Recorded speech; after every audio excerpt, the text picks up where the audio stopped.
This is Business Weekend with Ross Greenwood.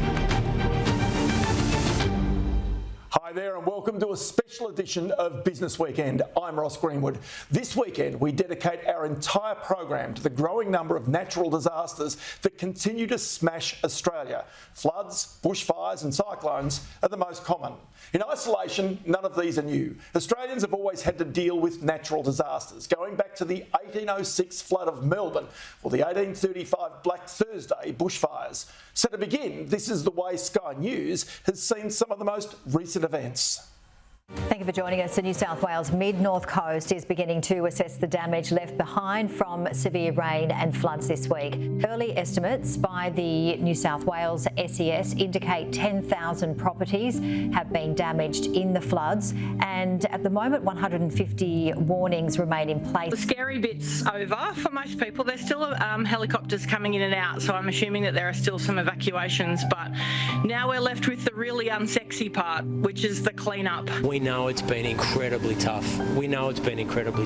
It's a sign of the times that some of you I've actually met today for the third or fourth time because you have been so present when Australia is going through disasters. Unique challenges in this northeast corner, and what's happening, we're finding, is that we're not actually getting the support of some of the local government areas here. They're actually putting more imposts on farmers and making it difficult. You've crossed to us at the most intense time that we've experienced over on Brisbane's Bayside. The storm is crossing the coast as we speak. It crossed up north of where we are a couple of hours ago. They talk about the 3 R's, firstly rescue, then restocking and then recovery, and they are in the thick of it right now. Just to give you some idea, already the streets here in the middle of the CBD just littered now with stock. All these shop fronts, as you can see, have been forced to pull everything that was once inside now out onto the streets. There's people that are missing, people can't get in touch with their loved ones, telecommunications are down. As a 51-year-old woman with very little super, it's quite a daunting position to be in, having so much debt and not knowing if my house has got any value left in it. These packages need to become larger and they need to start getting to people's bank accounts sooner rather than later. Mud everywhere, all the equipment was submerged, all the mixing tanks were over, we couldn't open two of the doors. It was a complete and utter disaster. I'm just afraid, to be honest. There's one side of me that is cautious and it's stressful knowing that it could happen again, and I really do believe it will. These events, put simply, destroy lives and communities. 5 people died in the recent New South Wales floods. 38 died in the repeated floods that swept through New South Wales and Queensland in 2022. And in the 2019-20 bushfires, the so-called Black Summer, 34 lives were lost, along with an estimated 1 billion wild animals and more than 2,500 homes. The mental toll on those who are not insured or are not strong enough to rebuild is hidden in the cold, hard statistics. I've personally seen this firsthand in the aftermath of these tragedies, and I've got to tell you, it's hard to deal with. Communities are also affected. Business, jobs, agriculture, tourism and home prices all suffer when these events sweep through a region. But these events, nobody can doubt, are happening more frequently. They're more intense. They affect more people. The recent mid-north coast flood saw the Manning River exceed 1929 levels. Not just that, the flood level of 6.5 metres exceeded the previous known record by 0.5 metre. The damaging effect of weather-related events is compounded by our growing population. More people means more people and more infrastructure in harm's way. And while politicians invariably turn up when there's a national tragedy, and let's be honest here, they're well-meaning, but they're politically expected to turn up. Then they go home to Canberra or their state capital, where they proceed with the political issues of the day. In every case, kind political words are offered. There are relief packages for those affected. But the politically hard issues are often left until the next tragedy. The next time they're expected to turn out in a rain jacket or a fire services vest. So today we explore what can and should be done before the next natural disaster. Should people be forced to move from their homes? Should whole towns be moved? Should extra money be devoted to make communities safer? Should government, state and federal step in to ensure that people can afford insurance for their homes and their businesses? Today we investigate with a panel of experts from a variety of fields, and we'll hear directly from those affected by recent disasters and get their view on what needs to be done most urgently. So, to our panel today. Senator Perrin Davey is the Deputy Leader of the Nationals and is the Shadow Minister for Water and Emergency Management. Her hometown of Deniliquin in southern New South Wales is no stranger to flood and bushfires. Kate Cotter is the Chief Executive and founder of the Resilient Building Council, which she was prompted to create after her first-hand experience in the Black Saturday bushfires in 2009. Andrew Hall is Chief Executive of the Insurance Council of Australia, with whose assistance we created this forum today. Jane Laverty is the Regional Director for Northern Rivers for Business New South Wales. She's based in Lismore, which copped the brunt of the devastating floods earlier this year. And Tom Mortlock, the Senior Director and Head of Climate Analytics at the reinsurance company Aon. He's worked for more than 15 years in climate science, catastrophe risk modelling and insurance, resilience, and flood and coastal risk management. So, welcome one and all. Thank you so much for your time here today. Can I start with you, if that's okay, Perrin? Your community's been through floods, through fire. As I said there, politicians often turn up, they put on the SES vest or whatever it might be, but then they go. But the hard issues, politically hard issues, the costly issues are left to wait for the next disaster. You sense that we're moving along politically with the protection for communities and people? Look, as former Shadow Emergency Management Minister, I was well aware of the issues, and I turned up not just in my own communities, but other communities who had faced tragedy, natural disasters. And I will say this, for every local politician, for every House of Reps member who represents an area, whatever colour of the political spectrum they are embedded in their communities. So they feel the trauma and the tragedy as well as their communities, and they all hit the phones straight away because they want the assistance for their communities. Back in 2018, the then coalition government established with state governments the disaster recovery funding arrangements.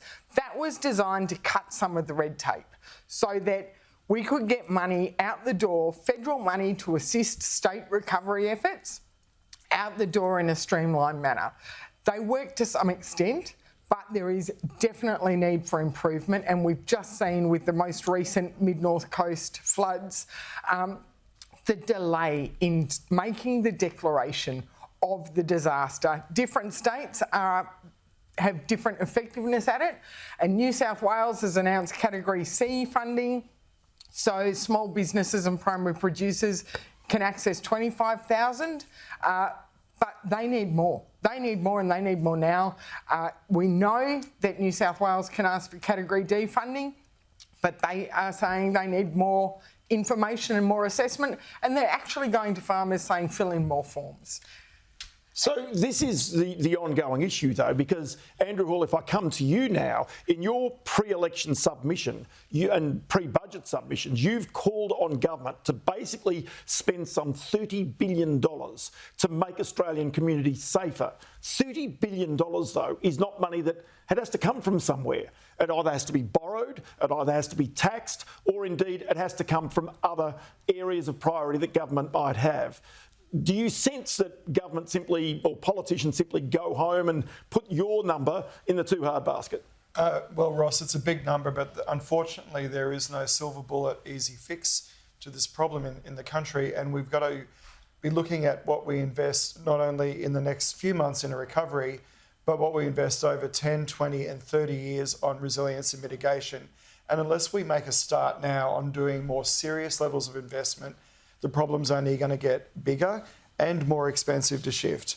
And $30 billion over 10 years for a flood defence fund in Australia, it is a lot of money. But if you break it down year on year, it's about $1.5 billion from the Commonwealth every year, matched by the states. We think that that is an opening for a discussion. The federal government built upon the scheme that Perrin referred to, and they've created a disaster ready fund of $200 million a year. But the problem is that we're only seeing that go out in smaller grants for small projects.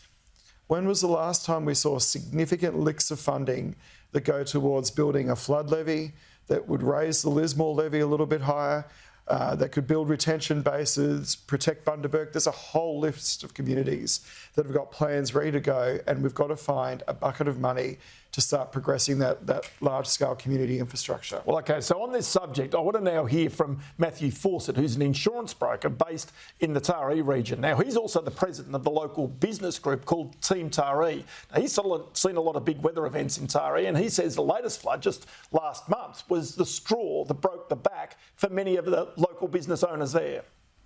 The current government grants that we've finally seen the announcement properly come out yesterday of a $5,000 upfront and then a $20,000 follow-on one is just not sufficient to help these businesses, one, fix their carpet and internal fit outs, to let alone buy stock in that they didn't have insured because, one, it was too expensive because of the location, because some of our streets are high flood risk anyway, so the insurers just won't provide it, or it's just not uneconomical for them. So if they do come back in, they're taking the gamble again that we're not going to have a flood that's going to affect them.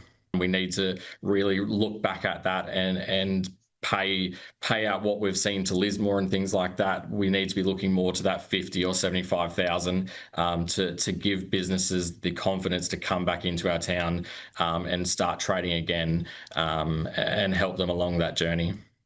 So, Jan Leverty, you're in Lismore, you're with Business New South Wales, obviously a business owner as well. You know, what you're hearing there is whether the government response is sufficient, whether there's enough done and whether it's proactive enough to keep businesses viable in many of our regional communities. Absolutely. I mean, the cost of recovery is significant for a small business, and these are mum and dad operators. They usually don't have a lot just sitting in the bank to pull out. And you talked about livelihoods, lives. This is livelihoods as well. And a lot of these business operators are supporting many families in their communities. So it's not just them, it's a whole community that is impacted when a small business is impacted. OK, we'll get to insurance at some stage in the future, but you heard Andrew talk about whether the Lismore, your home community, whether the levy bank should be raised there to protect the town. And of course, that would mean then maybe insurance policies, the prices would come down. Whether these are measures government needs to take in the absence of anything else that can be done for a community to protect itself. And the government has invested. Currently we have the CSIRO doing some reports, LIDAR modelling, to understand and run scenarios to see what would be those future impacts. But from the people on the ground, they just want some certainty. They actually want to regain confidence that what they invest in their business won't be all lost. And so they want to see governments working together, bringing solutions to the table. And there's probably not one standalone solution. There will be many, but they want to see those that are in leadership taking the initiative, working with business, working with communities and making it safer for them. All right, so it's interesting here because I want to also go on the government response. And in this particular case, let's go back to Matthew Fawcett from Taree. One issue here is an emergency services levy. It desperately needs reform, he says, to protect communities. They can't afford the insurance, one, because the emergency services levy in New South Wales is an automatic 20% loading. So clients could be between 20 and 30% worse off because of that tax, because we're paying a tax on a tax on a tax. So that would be a quick solution, a solution that the New South Wales government can put in is reforming that to a fairer system that all people with property pay that emergency services levy, not just the people that insure it. So overall, people would be better off under that system, which then may make people more affordable to then go and buy flood insurance or try and source proper insurance so they can rebuild after these types of events. So let's now bring in here Kate Cotter from the Resilient Building Council. Kate, you know, we're hearing about this, but as we know in Lismore, some people were moved out of their homes. We know that homes, government, have allowed, that is local government in many cases, have allowed homes to be built in areas where they should never have built. This is a part of the issue. This is a part of the government response that's required, given also that Australia's population continues to rise strongly. Yeah, we've got essentially two problems here. We've got a legacy problem where we've made really bad decisions for 100 years and people not through no fault of their own, are living in high-risk areas. They can't access insurance or get a mortgage or sell their property, and they are absolutely stuck. They are, in many cases, you know, all of our wealth in Australia is tied up with our property. That's where our wealth is. So for these families not to be able to rebuild, you know, to be able to afford insurance, they are carrying all of that risk. So this is really, you know, heartbreaking on many levels. So the response, we have to change the way we're thinking about resilience. It's not a cost, it's an investment. So we shouldn't be thinking about spending taxpayers' money with an empty, ongoing, you know, recovery budget. Eventually we won't be able to afford that. And so if we invest in upfront resilience, both at that household level, community and infrastructure level, that they're investments that return money back to this country in terms of stability for our financial systems. They keep our communities investable. They protect our economies. So I think we've got things backwards. We're sort of putting tiny little bits of investment in resilience and adaptation almost in a tokenistic way, where we need enormous, huge investment. It's going to have to come from government, because I think they've got to catalyse the rest of the market to be able to respond and to drive innovation. So we've got to stop making the same mistakes, because that's about investment, and we've got to repair the situation that we've created. And it's going to have to be significant funding, because the losses to our people and our economy are enormous. They're unsustainable. And I think bringing in here Tom, so this is one of the big issues. This is not something that's going to go away anytime soon. Now, it obviously has an impact on insurance. We'll get to that very shortly. But the point is, even from your analysis, these events are happening more often. And the bigger you grow your population, the more people, and therefore the more cost there is going to be when these events occur. Yeah, absolutely. I mean, if we look at Taree, for example, we know that the flood frequency there that happened a couple of months ago was an 800-year return period. But the flood levy there has a standard of flood protection of about 100 years. We go back to Lismore a couple of years ago, the levy there only had a 10-year standard of flood protection, whereas the actual flood that went through there was a 500-year plus flood event. I think a lot of the infrastructure we have built in Australia at the moment for flood mitigation is built for old climate. We're certainly seeing an increase in frequency in high-intensity flood events and rainfall events that lead to flooding. The bushfire season's getting longer over the observational period as well. But I would also say that it is exposure growth into hazardous areas that is problematic. A lot of the work that the ICA have done, shown here over the past several decades in Australia, we can see that upward of 90% of insured loss trend is because of exposure growth. And that's the same in the US as well. It's not just an Australia-centric problem. The bullseye's getting bigger. We're building things in the way. And I think, probably coming back to Kate's point, we're at this juxtaposition here where we're living with a legacy of what perhaps would be regarded in some areas as inappropriate development in floodplains and coastal zones. And we have to deal with that. But we also need to think into the future how we're going to continue to build and have to build in areas like floodplains. Western Sydney is just a massive floodplain, for example. And how we do that with a risk-aware way. Insurance certainly is one of those mechanisms, but I think we really need to have a hard, long look at the mitigation, standard flood protection we've got here. And strangely, this goes to migration, doesn't it? Because it actually comes down to, if you are going to bring migrants into this country, where are you going to house them? And that becomes a really key issue in terms of the way in which our cities are built, which the outskirts of our cities are built, and which in regional towns are built as well. Yeah, I mean, look, if you have a look in New Zealand, for example, they've obviously got a big earthquake problem. And one of the solutions that they had was to build red zones around certain areas where you just can't build there anymore. Now, the extent to which that's feasible for flood in Australia is questionable, given that we've got Windsor, Penrith, Richmond already in big floodplain areas, Lismore, the whole of the mid-north coast is in a big floodplain area. But there are other mechanisms that we can look to. I mean, insurance in itself, the whole ethos of insurance is that the premiums of the many pay for the losses of the few. And I think we never want to aspire to a situation where everyone pays for their own risk. Yes. Because if that happens, then there are going to be large swaths of the community that just inevitably will be uninsurable. And therefore, the whole notion of productivity in our community, if some people are left behind, it obviously means that the whole community ultimately suffers as well. Well, when we go, we're going going to go to a break now, but when we do come back, we are going to head to Lismore and hear firsthand the problems that the massive floods have now left for its business community.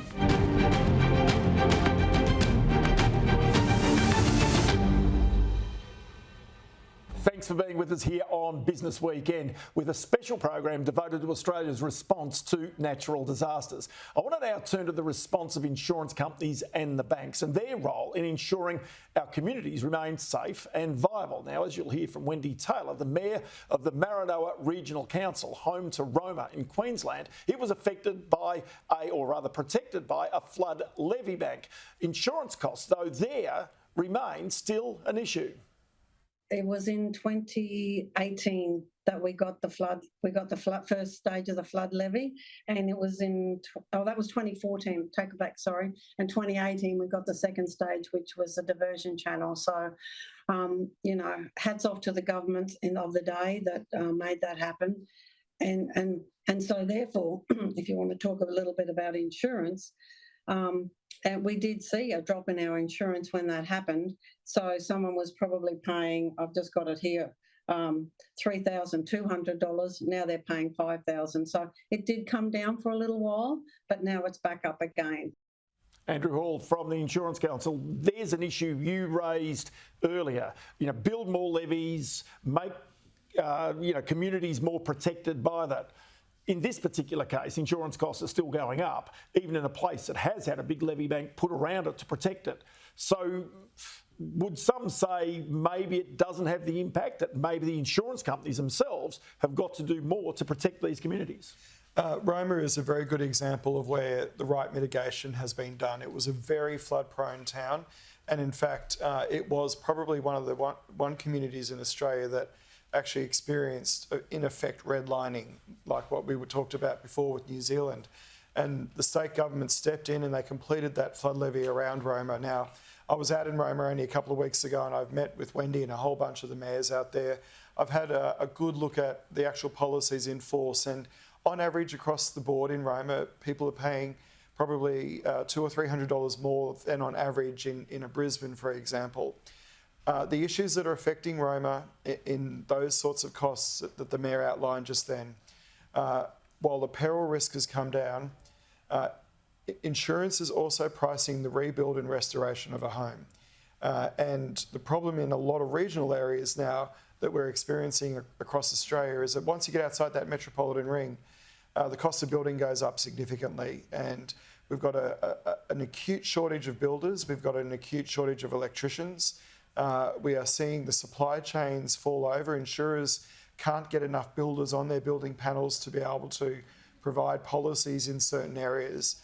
So we've got this double-pronged approach that while we reduce the risk on one hand, we've also got to do something about the supply side of builders, labourers, building supplies, and get inflation under control. So hang on, whose issue is that though? Is that the insurance companies, or is that the governments, or is that the communities? Well, the insurers are pricing the cost and the risk.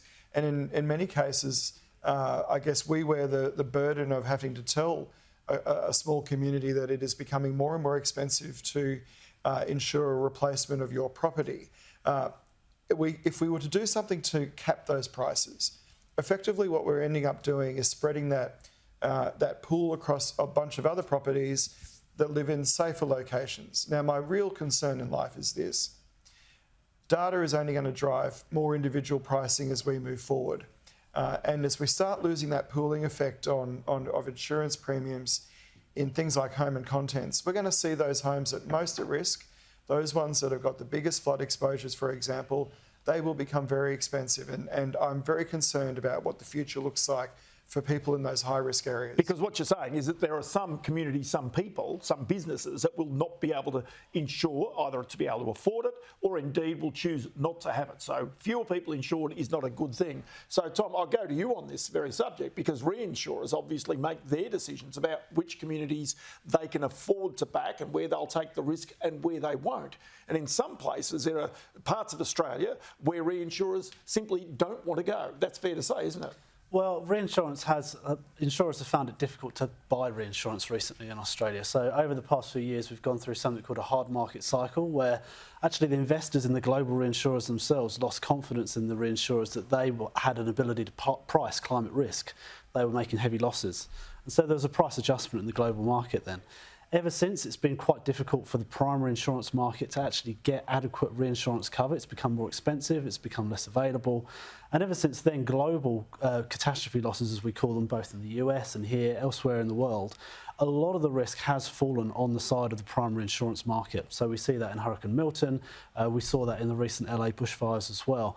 That's not a good thing for policyholders, because that price gets passed on by the insurer. And so therefore inflated insurance premiums come as a result, so the whole community effectively pays. Correct, but I would actually also point out that the net reinsurance cost of a premium, typical premium in New South Wales is pretty small. In fact, it goes within the bucket of about 20%, which is the general insurer costs, which is net cost of reinsurance, and it's also the expenses and profit margin. Probably in New South Wales, we have on average about 30% of a premium is taxation, which is the GST, the stamp duty, the levies. Actually, across the board, the peril risk, the base peril risk, is only about 20%. Now, I would point out that we need to kind of bucket these things into two bits. Across the board, as Andrew mentioned, insurance premiums have been going up considerably over the past couple of years, and that's been driven by rebuild costs. That's away from areas in very hazardous locations.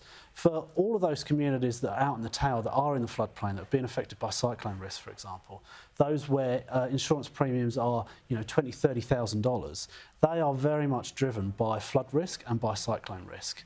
And so we almost need to look at these as two different buckets about how we actually resolve the problem.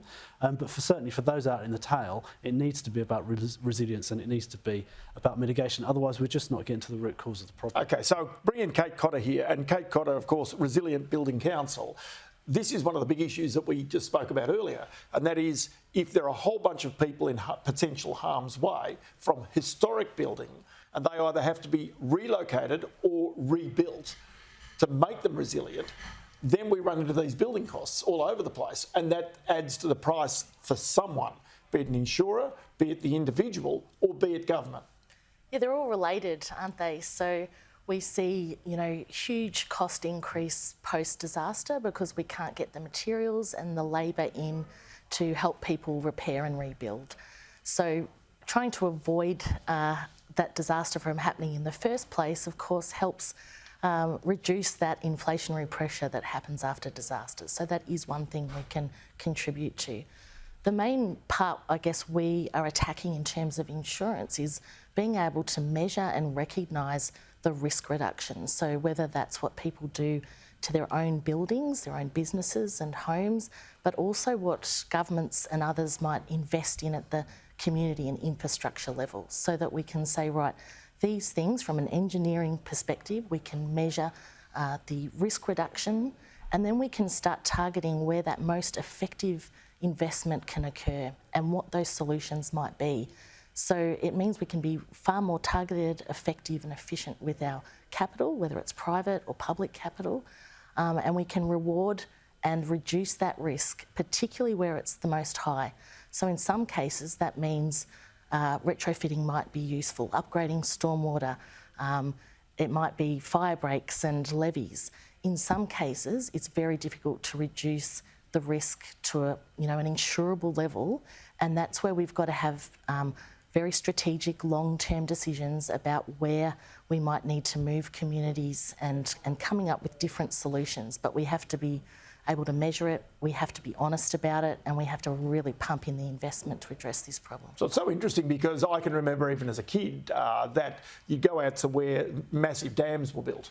Yep. And there were communities that I'd go to when there were droughts and so forth. These communities would come out again. Bonnie Doon, I think, is one in Victoria, right? Yep. Now, you just wonder about this as to whether, again, communities then were moved. You wonder whether, again, communities can be moved. Perrin, I want to come to you, obviously, former Deputy Leader of the Nationals.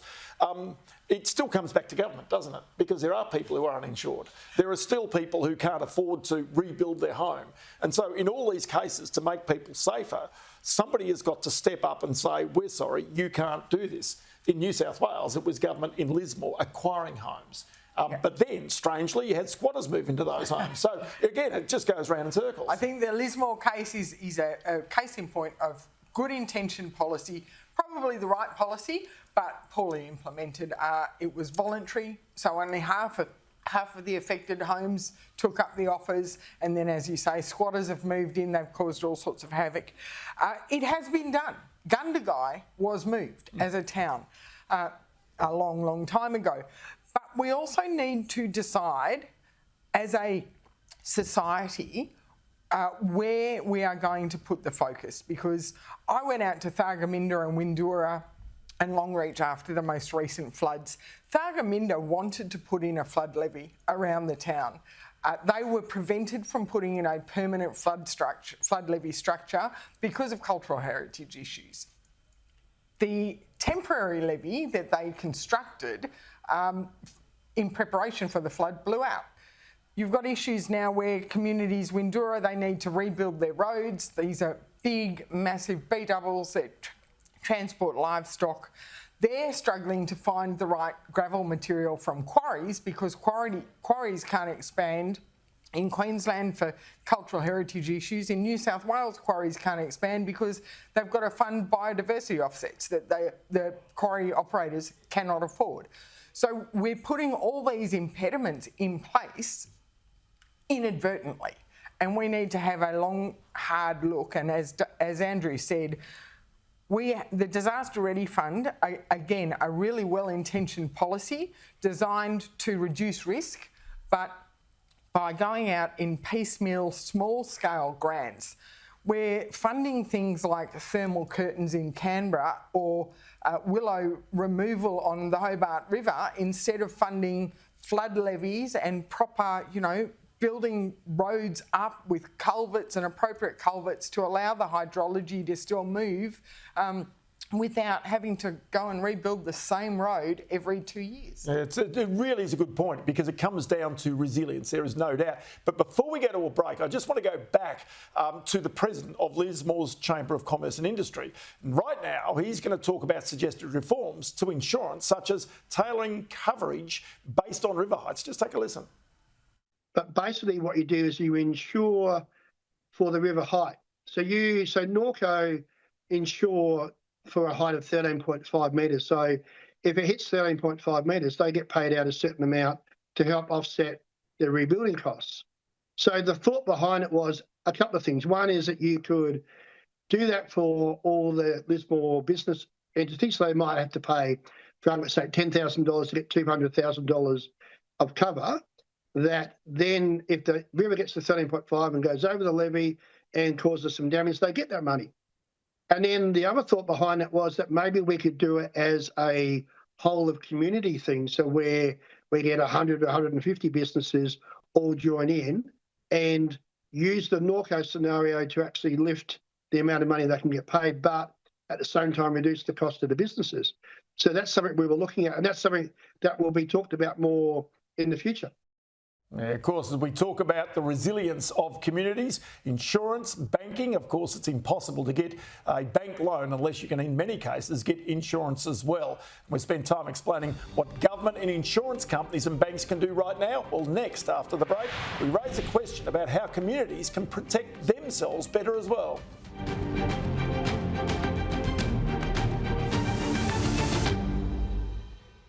Thanks for being with us on this Business Weekend special edition on the impact of natural disasters on our community. We've already talked about government response. We've already talked about the insurance company and the banking response, but we should also talk very much about the response of communities themselves. So, Jane Leverty, I want to come to you, Lismore, which obviously has been devastated.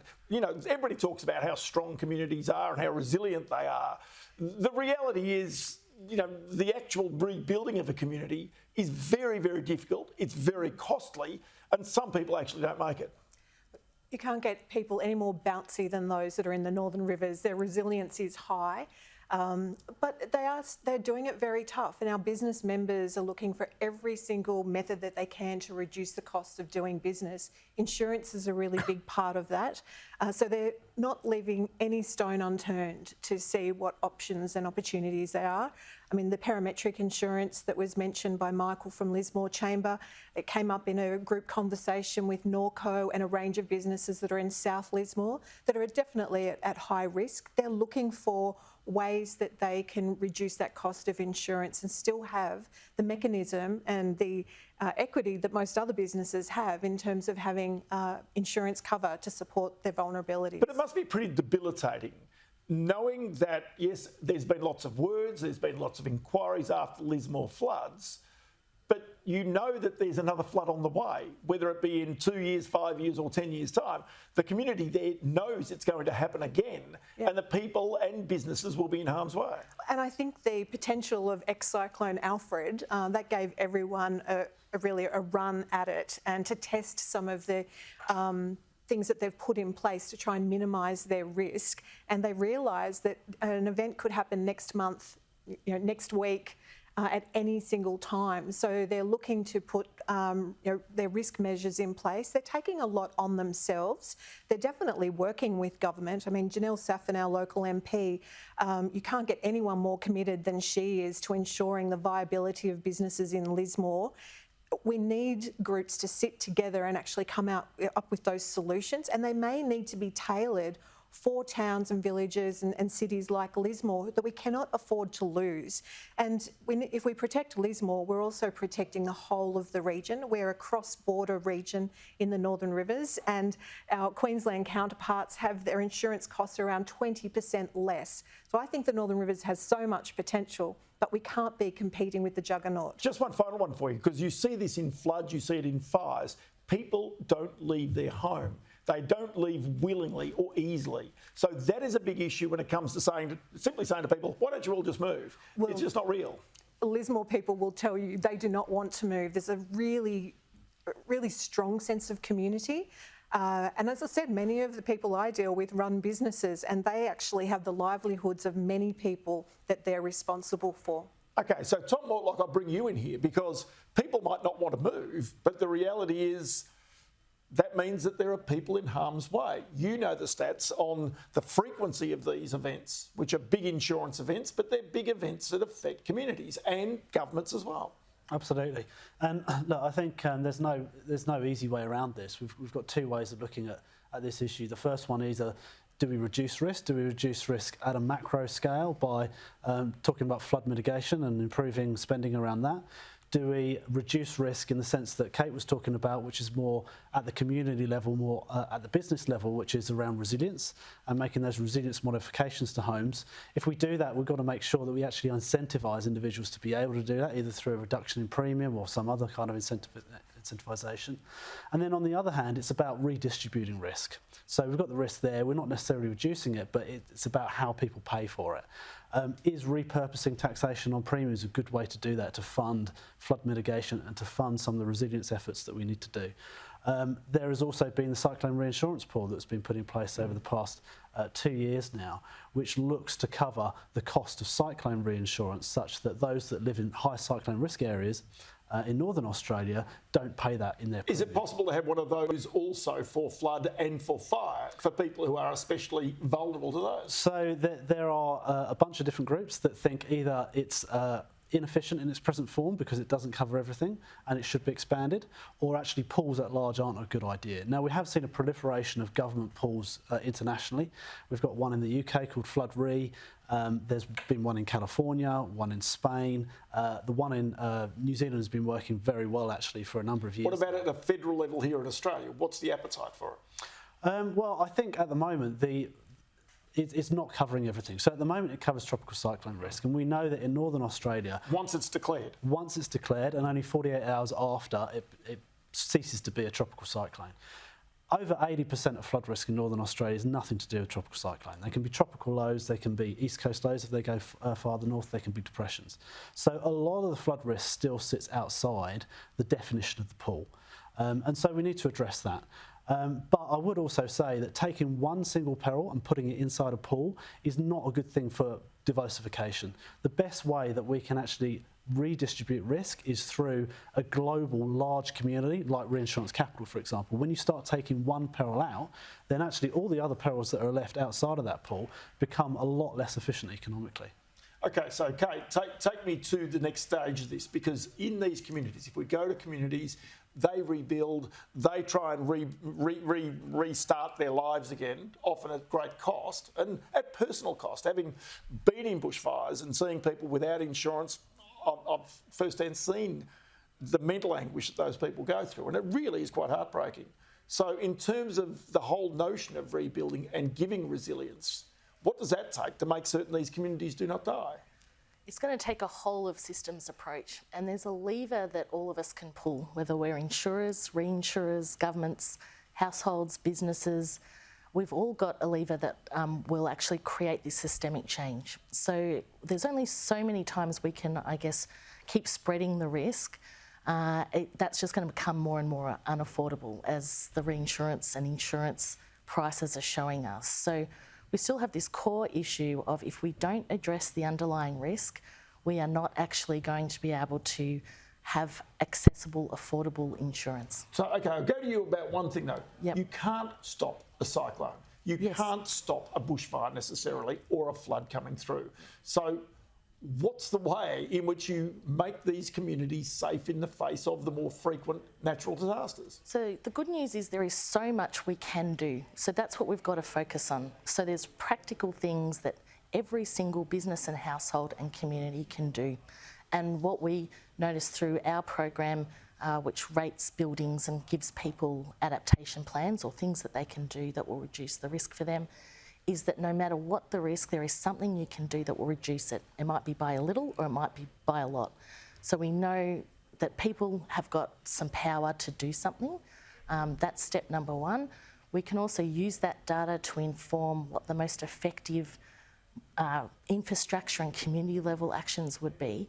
But some of these system changes, when we as a community or as a society make a decision that we want to do something, so let's imagine, say, renewable energy or rooftop solar.